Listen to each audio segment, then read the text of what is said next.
चलिए आगे बढ़ेंगे। कांग्रेस को तीसरे चरण की वोटिंग से पहले एमपी और छत्तीसगढ़ में झटका लगा है। छत्तीसगढ़ की हम जिक्र कर रहे हैं, जहां पर बड़ा झटका यहां पर कांग्रेस को लगा। यहां से खेड़ा ने पार्टी छोड़ दी, मध्य प्रदेश में भी निर्मला सप्रे ने पार्टी छोड़ दी और कहीं ना कहीं ये जो घटनाक्रम पूरा हुआ है उससे कांग्रेस कमजोर होती हुई नजर आ रही है।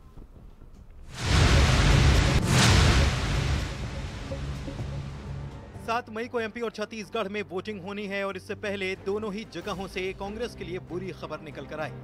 कांग्रेस की राष्ट्रीय प्रवक्ता रही राधिका खेड़ा ने अपने पद से इस्तीफा दे दिया और पार्टी छोड़ दी। राधिका खेड़ा ने कांग्रेस अध्यक्ष मल्लिकार्जुन खड़गे को इस्तीफा भेजा और आरोप लगाया कि पार्टी में राम का नाम लेने वालों का विरोध किया जाता है। राधिका ने यह भी आरोप लगाया कि कांग्रेस में मुझे इंसाफ नहीं मिला। श्री अयोध्या धाम रामलल्ला की जन्मभूमि हम सब हिंदुओं के लिए बहुत ही पवित्र स्थली है और मैं वहाँ दर्शन करने से अपने आप को रोक नहीं पाई, लेकिन वहाँ जाने का विरोध इस कदर मुझे सहना पड़ेगा, मैंने अपने जीवन में कभी नहीं सोचा था।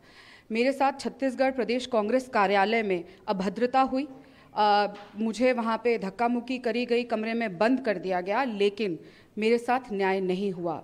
मैं चीखती चिल्लाती जो हमारा मंदिर है वहाँ से भागी और फिर भी न्याय नहीं मिला और सबने मुझे चुप करने को कह दिया गया, सिर्फ इसीलिए क्योंकि मैं प्रभु श्री राम के दर्शन करके आई हूँ, सिर्फ इसीलिए क्योंकि मैं एक हिंदू हूँ, एक सनातन धर्म को फॉलो करने वाली हूँ, हिंदू धर्म को रामलल्ला की पूजा उपासना करने वाली हूँ, तो इसीलिए मुझे न्याय ना देना। तो ये पार्टी कहाँ जा रही है, क्या कर रही है?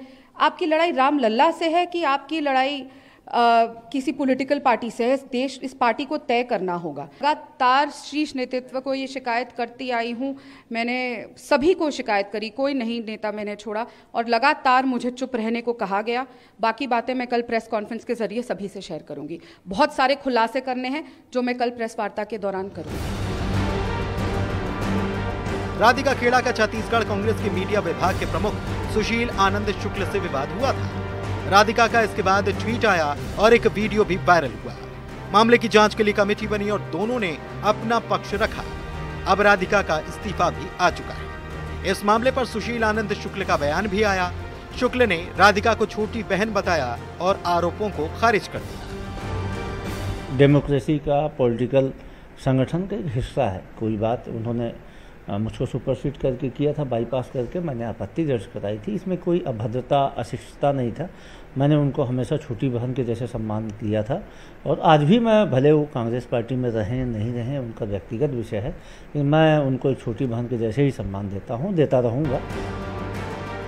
उधर इस मसले पर बीजेपी ने कांग्रेस पर तंज कसा और कांग्रेस में गुटबाजी के आरोप जड़ डाले। कांग्रेस पार्टी के अंदर एक राष्ट्रीय स्तर की कांग्रेसी प्रवक्ता है राधिका खेड़ा जी। वो अगर आती है और कांग्रेस पार्टी कार्यालय में उनके साथ बदतमीजी होती, दुर्व्यवहार होता है, तो कहीं न कहीं छत्तीसगढ़ में ऐसे भी कांग्रेस पार्टी की अंदर गुटबाजी की चरम सीमा पार हो चुकी है। मैं भी नारी हूँ, लड़ सकती हूँ, मैं भी लड़की हूँ, लड़ सकती हूँ, ये नारा लगाने वाली श्रीमती प्रियंका वाड्रा जी छत्तीसगढ़ की पावन धरा पर थी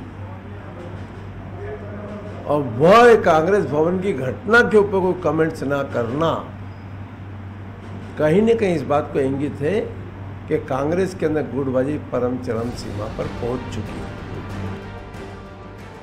उधर महिलाओं के अपमान का मुद्दा एमपी में भी कांग्रेस को झटका दे गया।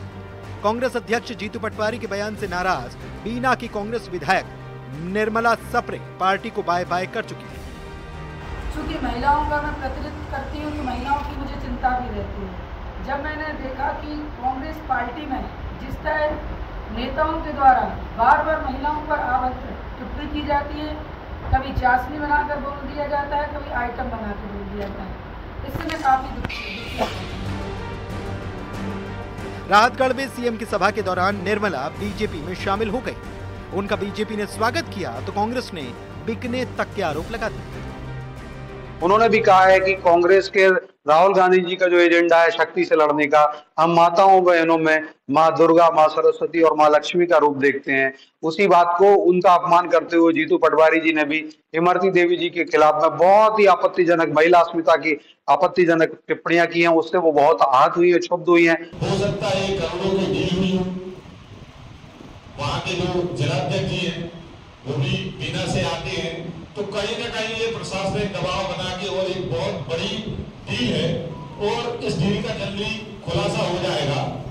और इसका अगर भाजपा सोच रही हो कि आम जनता पे कोई असर पड़ेगा, तो ये आम जनता पे कोई असर पड़ने वाला नहीं है।